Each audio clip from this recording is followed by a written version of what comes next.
మహాగణాధిపతయే నమః. ఓం గురుభ్యో నమః. ఓం శ్రీమాత్రే నమః. అరుణాం కరుణాతరంగితాక్షీం ధృతపాశాంకుశపుష్పబాణచాపాం అనిమాదిభిరావృతాం మయూకైః అహమిత్యేవ విభావయే భవానీం. శ్రీమాత్రే నమః. ప్రేక్షకులకి ఆ లలితాంబిక అమ్మవారి యొక్క అనుగ్రహం పరిపూర్ణంగా కలగాలని మనస్ఫూర్తిగా కోరుకుంటూ మనం ఈరోజు చాలామంది పడుతున్నటువంటి జనరల్గా ఎటువంటి ఇబ్బందులు అయితే పడుతున్నారో వాటిని మనంతట మనమే మన జన్మజాతకంలో ఏ రకంగా చూసి పరిష్కారం చేసుకోవచ్చు, చాలా సింపుల్గా అనే విషయాలు తెలుసుకుందాం. ఒకటి, అందరూ ఇబ్బంది పడేది ఏమిటంటే వాళ్ళ జీవితంలో ఎదగలేకపోతున్నాము. మీ లగ్నం ఏంటి, మీ లగ్నాన్ని బట్టి అసలు ఏ గ్రహాన్ని చూసుకోవాలి, ఏ గ్రహ సంబంధించి చేసుకోవాలి. అలాగే వాళ్ళ జీవితంలో ప్రఖ్యాతులుగా ఎదగలేకపోతున్నారు కూడా ధనపరంగా ఎదగలేకపోతున్నారు. అంటే మీకు ధనాన్ని ఇచ్చే కారకుడు ఎవరు అసలు మీ లగ్నానికి, దాన్ని ఎట్లా డెవలప్ చేసుకుంటే మీకు ఫైనాన్షియల్గా ఉంటుంది.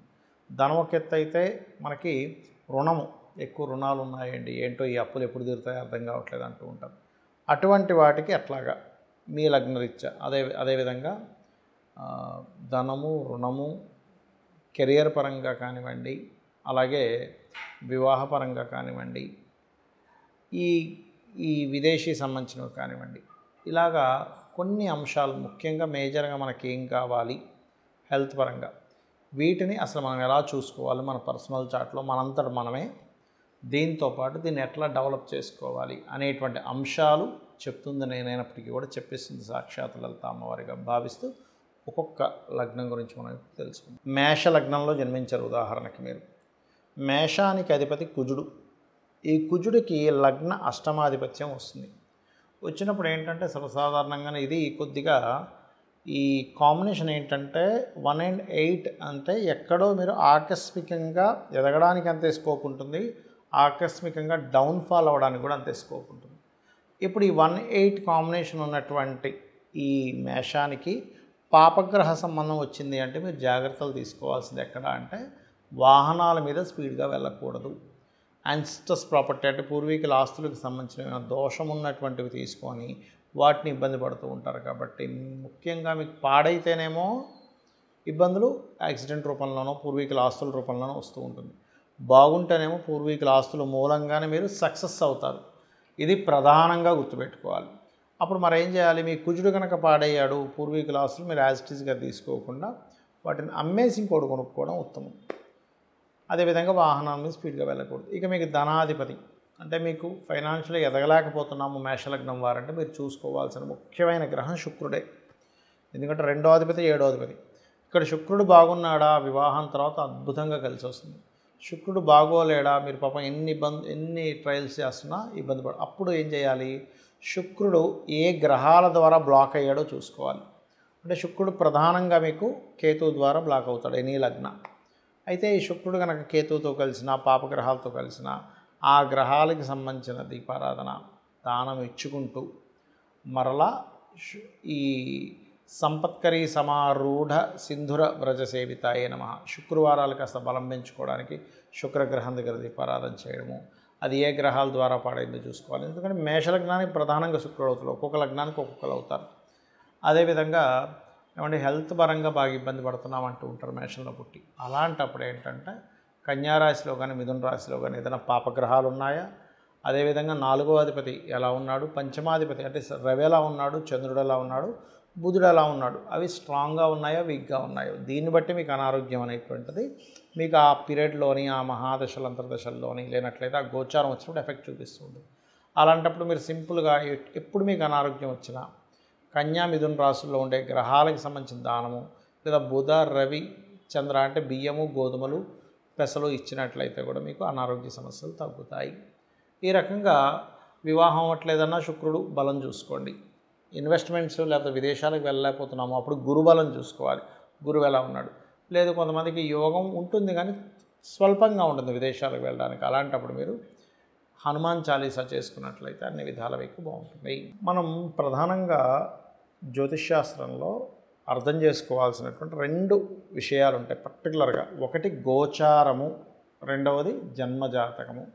గోచారం అనేటువంటిది ఎలా పనిచేస్తుంది, అందరూ ఏమనుకుంటారు ఓన్లీ గోచారం వల్లేనేమో అందుకే ఈ వార ఫలితాలు మాస ఫలితాలు, పక్ష ఫలితాలని, సంవత్సర ఫలితాలని చూస్తూ ఉంటారు. కానీ గోచారం ఒక 10-15% మాత్రమే మీకు సపోర్ట్ లేదా అపోజ్ చేస్తుందా అనేటువంటి ఒక విషయాన్ని చెప్తూ ఉంటుంది. కానీ మీ పర్సనల్ చార్ట్ ఏం చేస్తుందంటే మీరు పూర్వజన్మల్లో చేసినటువంటి పుణ్యాన్ని, పూర్వజన్మలో తెలుసో తెలియకో చేసినటువంటి కొన్ని బ్యాడ్ కర్మాస్ని రిజల్ట్ ఇస్తూ ఉంటుంది. అయితే ఇక్కడ ఒక చిన్న విషయం ఏంటంటే చాలామంది ఏమనుకుంటారంటే ఇగో నన్ను దేవుడు పరీక్షిస్తున్నాడు, అసలు ఇవ్వట్లేదు, భగవంతుడు ఇవ్వట్లేదు, భగవంతుడు ఇన్ని కష్టాలు పెడుతున్నాడు అనుకుంటా. అస్సలు భగవంతుడికి మీరు స్వయంగా చేసే కర్మకి సంబంధం లేదు. ఎలా అంటే ఒక హెడ్ మాస్టర్ ఉన్నాడు ఒక కాలేజ్కి, ఆ కాలేజీలో ఉండేటువంటి హెడ్ మాస్టరు మీరు రాసే ఎగ్జామ్కి సంబంధం లేదు. ఆయన మీరు రాసే ఎగ్జామ్ వల్ల మీకు మార్క్స్ వస్తాయి. ఎలా అయితే ఎగ్జామ్ రాసామో, ఎలా అయితే పార్టిసిపేట్ చేసామో, ఒక రన్నింగ్ రేస్ ఉంటుంది, పరిగెట్టేవాడు దాన్ని బట్టి వాడు గెలుస్తాడు. అంతేగాని అక్కడ చూసేవాడు లేకపోతే ఆ స్కూల్ హెడ్ మాస్టర్ మిమ్మల్ని ఏమి పరిగెట్టిన కూడా ఆపడు కదా. సో ఏంటంటే ఇక్కడ మన కర్మలే ఈ రూపంలో వస్తున్నాయి అనే విషయాన్ని ఫస్ట్ గుర్తుపెట్టుకోవాలి. మనకు సంబంధం లేకుండా ఏదైనా ఒక విషయం అంటే సిబ్లింగ్స్తో గొడవలు కావచ్చు, తల్లిగారితో కొంతమందికి మాతృదోషాలు ఉంటాయి, తల్లిగారితో గొడవలు కావచ్చు, పితృదోషాలు ఉంటాయి, అంటే వంశాభివృద్ధి అవ్వట్లేదన్నా, లేకపోతే తండ్రితో గొడవలున్నా, లేకపోతే భార్యతోనో భర్తతోనో గొడవలున్నా, ఇవన్నీ ఏంటంటే పాస్ట్ లైఫ్లో మనం చేసుకున్నటువంటి కర్మలే ఈ రూపంలో వస్తున్నాయి అని అర్థం చేసుకొని వీలైనంత మట్టుకు ఆ గొడవలను ఎక్కువ పెంచుకోకుండా తగ్గించుకుంటే మీ కర్మ తగ్గుతుంది. కానీ దాన్ని మరింత పెంచుకుంటున్నారు, ఇంకా గొడవలు చేసేసి కోర్టు కేసులని, పోలీస్ స్టేషన్స్ అని. కొంతమంది ఉన్మాదంగా ప్రవర్తిస్తే దట్ ఈస్ డిఫరెంట్ కేస్. ఆ ఉన్మాదులకు సంబంధించిన విషయాన్ని మాట్లాడట్లేదు. మరీ చిన్న చిన్న విషయాలకే మీరు రెచ్చిపోయి అవతల వాళ్ళు అన్నదమ్ములతో కావచ్చు, తల్లిగారితో కావచ్చు, తండ్రి గారితో కావచ్చు, ఇవన్నీ ఏం చేస్తాయంటే ఆల్రెడీ పాస్ట్ లైఫ్లో చేసుకున్న కర్మ వల్లే తల్లితో పడట్లేదు, భార్యతో పడట్లేదు. ఇక్కడ మళ్ళీ తీసుకొచ్చేసి మరలా మీరు దాన్ని పెంచుకుంటుంటే కొన్ని వందల జన్మలు మీరు మళ్ళీ ఎత్తుతూ ఆ కర్మలను అనుభవిస్తూ ఏమిట్రా నా కర్మ అని అనుకుంటూ తెలియని అజ్ఞానంలో దేవుడు ఎందుకు ఇలా చేస్తున్నాడు అని అనుకుంటాం. కానీ భగవంతుడు కేవలం మీ కర్మకి ఫలితం ఇచ్చే ప్రదాత మాత్రమే. కానీ మీ కర్మకి ఆయన ఎక్కడ కూడా అడ్డుపడ్డం కానీ, ఇప్పుడు మీకు మంచి కర్మ ఉంది, బాగా డబ్బులు వస్తున్నాయి, ఆయన వచ్చేమో అడ్డుపడ్డు, ఎవరు కూడా మిమ్మల్ని ఆపలేరు. కానీ ఇక్కడ మనం అర్థం చేసుకోవాల్సింది ఏంటంటే ఫైన్, నేను పాస్ట్ లైఫ్లో చేసిన కర్మ ఇది కాబట్టి ఇలా అనుభవిస్తున్నాను కాబట్టి మొట్టమొదటిగా భగవంతుని పాదాలు పట్టుకొని నేను పూర్వజన్మలో ఏదో తప్పు చేసి ఉంటాను, అందుకే నాకు హెల్త్ ఇష్యూ వచ్చింది, లేకపోతే అందుకే నాకు ఈ అన్నదమ్ములతో పడట్లేదు, అందుకే నేను సంపాదించలేకపోతున్నాను, సరైన భార్య భర్త రాలేదు, లేదా వివాహం అవ్వట్లేదు అని మనం అర్థం చేసుకోవాలి. చాలామంది పొద్దున కూడా నేను ఒక జాతకం మాట్లాడినప్పుడు అతను ఏమన్నాడంటే మీకు మంచి తల్లిదండ్రులు ఉన్నారండి, చాలా లవింగ్ అండ్ ఎఫెక్షన్, అంటే అందుకే సార్ దేవుడు తొందరగా పట్టుకెళ్ళిపోయాడు అన్నాడు. అసలు అది సంబంధం లేదు. ఎందుకంటే దేవుడు ఎందుకు పట్టుకెళ్ళిపోతారంటే అంత సాడిస్ట్ కాదు కదా. వాళ్ళు ఎవరైతే జన్మ ఎత్తారో వాళ్ళు జన్మనెత్తినప్పుడే ఒక పర్పస్ కోసం భూమి మీదకి వస్తారు. ఒక పర్పస్ కోసం భూమి మీదకి వచ్చి ఆ పర్పస్ అయిపోగానే మళ్ళీ ఇంకో జన్మలోకి వెళ్ళిపోతుంది జీవుడు.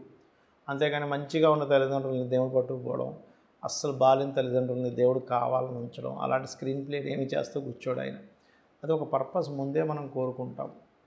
లేకపోతే వాళ్ళ కర్మలను బట్టి ఇంతకాలం మనకు యోగం ఉంటుంది, లేకపోతే వీళ్ళిద్దరి మధ్యని అంటే తల్లిదండ్రుల మధ్యన కావచ్చు, భార్యాభర్తల మధ్యన కావచ్చు, వీళ్ళిద్దరికీ కొంత రుణం ఉంటుంది. ఆ రుణం తీరిపోగానే వెళ్ళిపోతారు. ఇంకా ఎలా అయితే బస్సులో ప్రయాణం చేస్తున్న ఒక వ్యక్తి ఆ స్టేషన్ రాగానే ఎలా దిగిపోతాడో ఇది కూడా అంతే అని అర్థం చేసుకోవాలి.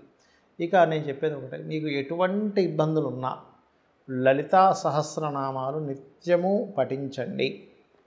నిత్యము మీరు కనుక లలితా సహస్రనామాలు పఠిస్తున్నట్లయితే దానికి ఉన్న గొప్ప విషయం ఏంటంటే అది ఎవరో రచించినవి కావు, వాటిని అపౌరుషములు అంటారు. అంటే వసిన్యాది వాగ్దేవతలు అని అమ్మవారిలో నుంచే తెల్లటి కిరణాలుగా బయటికి వచ్చి వాళ్ళు శ్రీచక్రంలో 7వ ఆవరణలో ఉంటారు. వాళ్ళ యొక్క నామాలు స్మరిస్తే కూడా సర్వరోగహర చక్రము అంటారు. ఆ చక్రాన్ని 8 మంది, వసిని, కామేశ్వరి, విమల, జైని, ఇలా అరుణ, ఇలా 8 మంది ఉంటారు, సిద్ధేశ్వరి, ఇట్లా. అయితే ఇక్కడ ఏంటంటే ఈ నామాలు ఎవరైనా జపించినా అంటే వాళ్ళ ముందు ఓము తర్వాత నమః పెట్టి ఓం వసినీదేవి అయి నమః అని అనుకో, అలా చేసిన ముందుగా ఓం కామేశ్వర సహిత అని అనుకోని లాగా చేసినట్లయితే కూడా మీకు ఎటువంటి రోగాలున్న తగ్గుతాయి. ఒకటి. రెండవది, నిత్యము ఉదయము సాయంత్రము లలితా సహస్రనామాలు వినడం కానీ చదవడం కానీ చేయండి. మీరే చూస్తారు అప్పటి వరకు ఉన్నటువంటి లైఫ్ ఎలా ఉంది, దాని తర్వాత అమ్మవారి అనుగ్రహం ద్వారా మీ లైఫ్ ఎలా అద్భుతంగా మారింది అనేటువంటిది. శ్రీమాత్రే నమః.